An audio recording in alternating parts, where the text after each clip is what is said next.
Hello everyone, welcome to the 4th episode of Mobile Legends Doll Repaint series, and for this one we're going to make Carmilla. True love is like blood. What the fuck does that even mean, Carmilla? She's a support hero, but she can be really tanky, and I'm not much of an offensive player, so that's why I love using her. She's becoming my main. Look at my win rate of her. Anything that's above 55% is already an achievement to me. No offense, Ruby. Okay, let's get started. We're going to use Spectra from the guys from Monster High as a base. Catherine the Muse body would have been a better choice because her body is fully white, while some parts of Spectra's body are transparent. But I don't have any Catherine, so let's just go with Spectra. First, we're going to switch the hands with Bunny Blancs because they're black and look more graceful.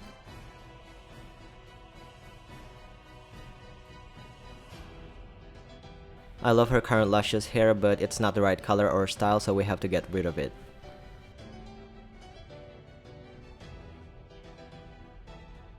Put the head in hot water to soften the final, so it'll be easier for us to remove the head.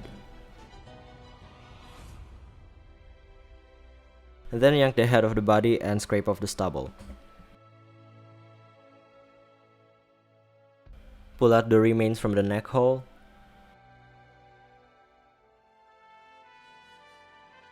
After that, we can wipe off the factory paint with pure acetone.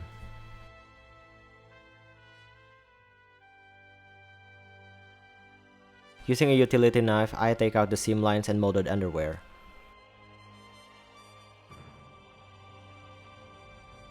Then I sand it to make the surface smooth and even.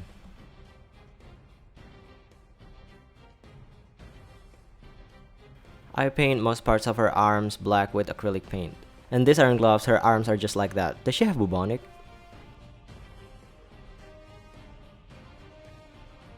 After the paint dried, I apply a couple layers of watered down matte varnish for protection.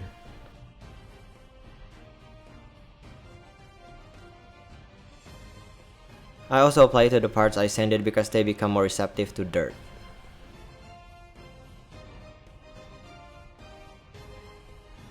Let's start working on the face. As usual, we're going to give it 3 initial layers of MSC. Now let's do some initial blushing with soft pastel. Blushing her is tricky because she's full white, so it's easy to get heavy-handed, so I cautiously apply light purple to the cheeks and gray around the eyes.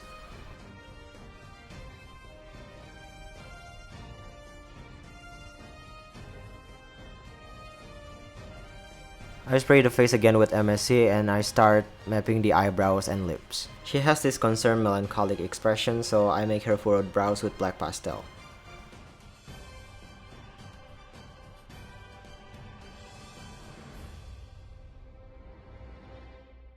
Here's the face after the pastel stage. Love the smeared mascara look. I sprayed it again with MSC and get to sketching the eyes using watercolor pencils.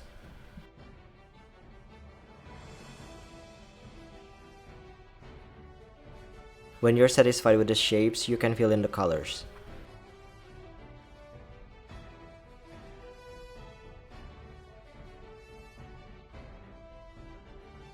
Spray MSC every now and then to build up the saturation until you reach your desired opacity.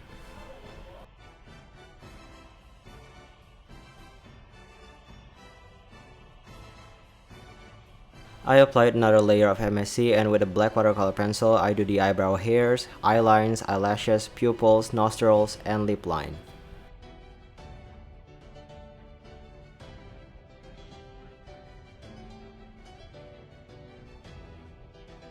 One eye is done, let's do the other.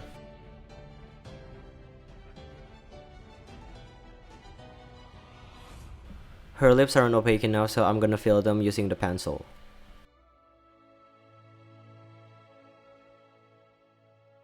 Now to bring the whole face together, dot on the eye shines and seal it with MSC one last time.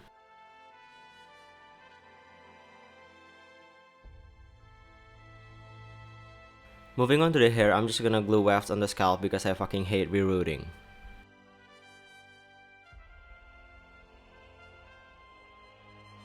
I glue the hairline this way because she has her left ear showing.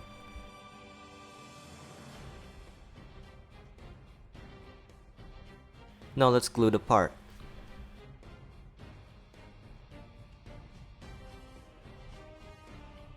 Then glue the rest of the hair.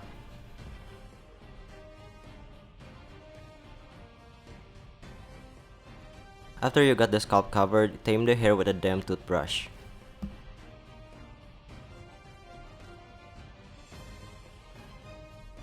Let it dry, then press it with a heated flat metal object to make the hair lay flatter.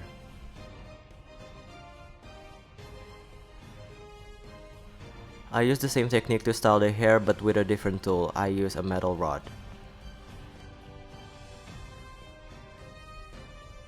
After you're happy with the shape, trim what's not needed.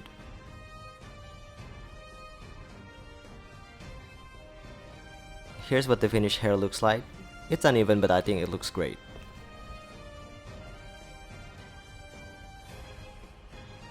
Let's reunite the head with the body.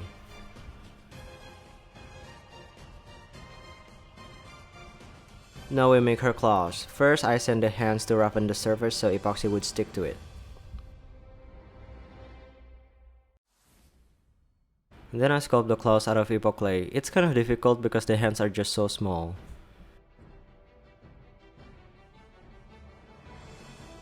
I eventually came up with this. After I let them cure, I carved them with an X-Acto knife to define the shapes better.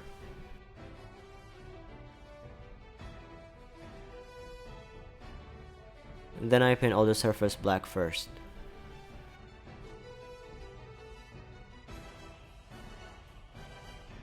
Then paint the claw sections gold.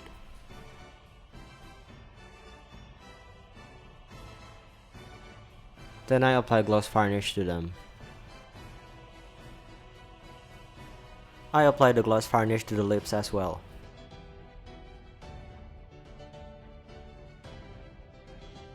Moving on to the wings, Carmilla's wings are thin and flat, so it shouldn't be that complicated to make them. I made a template and make a casing out of this black stretchy fabric. If you watch my videos, you've seen me use this fabric a bunch of times. It's just so versatile, I like it. It's actually from leggings.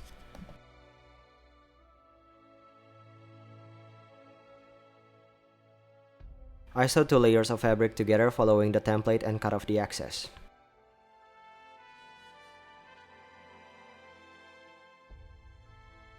Turn the casing inside out.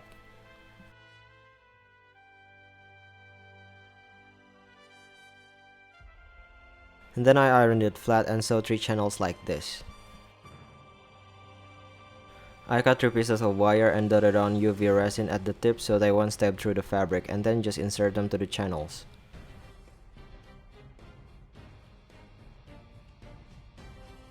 After the wire is fully inserted, twist the ends together.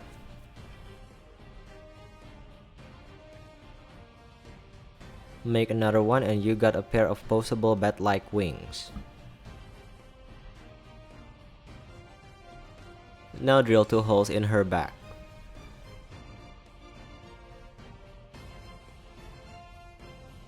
Now attach the wings with some epoxy glue, just shove them in there. Moving on to the clothes, Carmilla's dress has a very interesting silhouette and I wasn't sure how to approach it, but let's give it a shot. We have Claudine as mannequin here and I'm tying a strip of knit maroon fabric around her chest.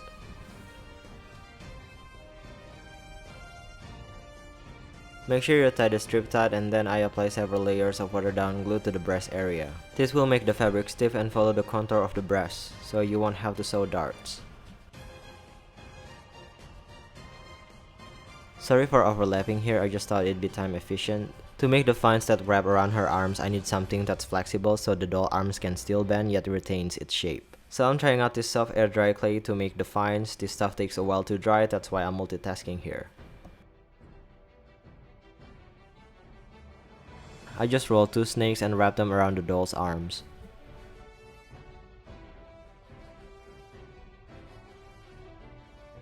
Let's go back to the clothes. The glue is dried now. Let's remove it from the doll.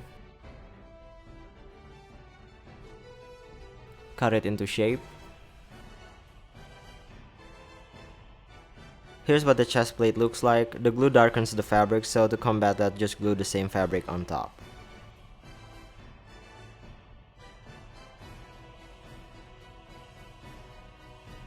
And there you have it, pristine cups for the boobs. I cut this shape out of black vinyl for the front part of the corset. The corset and the dress are actually gonna be one piece because layering doll clothes isn't always a good idea. I glue the front part to the breastplate.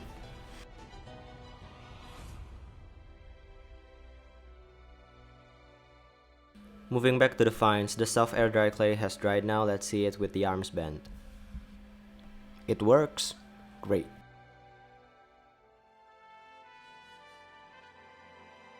I transfer them to straws and add the thorns. Moving back to the dress, let's sew the back parts of the corset.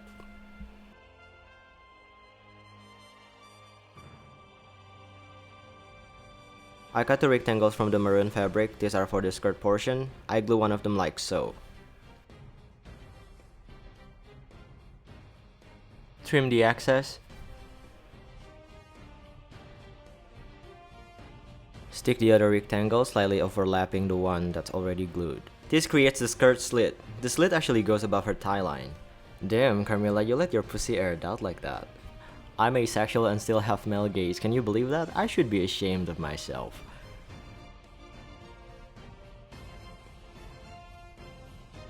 Now cut the skirt shape.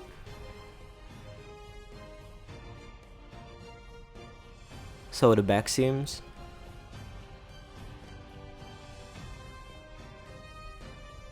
Turn it inside.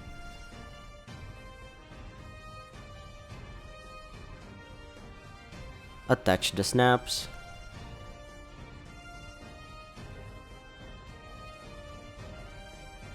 The base of the dress is done. It looks great, I think. For the flares, I gathered strips of maroon fabric and black tulle and sewed them to the bottom part of the skirt portion. Here's what it looks like. Looks better than I expected, honestly. I sewed a leg shape to make her socks. Sock, I mean, because she only wears one for whatever reason.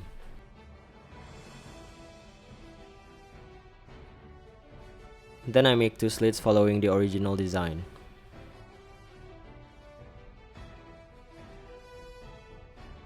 I made this shape out of black vinyl. This is for her bib and I extend the opening to make a closure for it.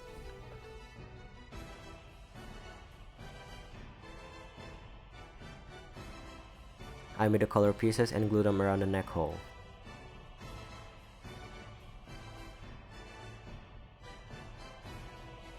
Here's what it looks like. Let's try it on.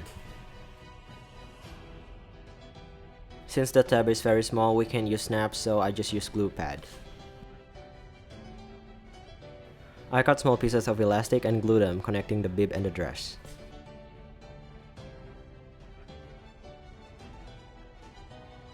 Here's what it looks like. Looks pretty slick.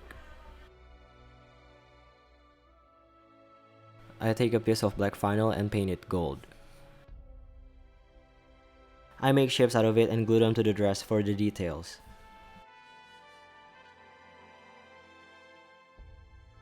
Paint gold lines on the corset. For the centerpiece, first I paint a green diamond. Then I apply UV resin on top of it to add dimension. Going back to the vines, I paint them maroon and varnish them. I do the same to these rose beads. These are for the headpiece. Moving on to the shoes, I'm using Gilda Gold Stags. I love these shoes because they're so plain, they make great bases. I cut the opening so they have those V shapes.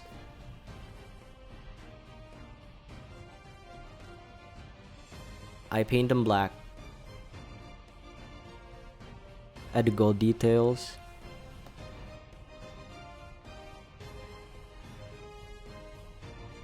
They look so cool, I love them. Now we can varnish them.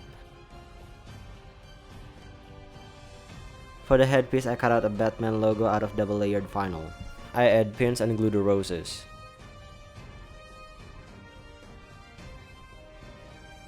I decided to paint the inner sides of the wings purple, but I don't have purple paint, so I mixed red and blue together, but it turned out to be maroon. And finally with that, we call it a doll. I love her face up, I love her hair, I love her dress, I love her claws, I love everything about her. What do you guys think of her? She really said, let me move my bangs so I can read that again. I don't do a lot of body modification these days, but I've done new things like making wings, making clothes with interesting silhouettes, trying out new materials, which are just as rewarding. I got a few requests to make Guinevere. I think I'll make one male hero and then I'll make her, so stay tuned. I will not make a Halloween special doll this year, so I hope Carmilla compensates for that because I mean she's a vampire. Thank you so much for watching, like and subscribe if you want to. See you in the next one, bye!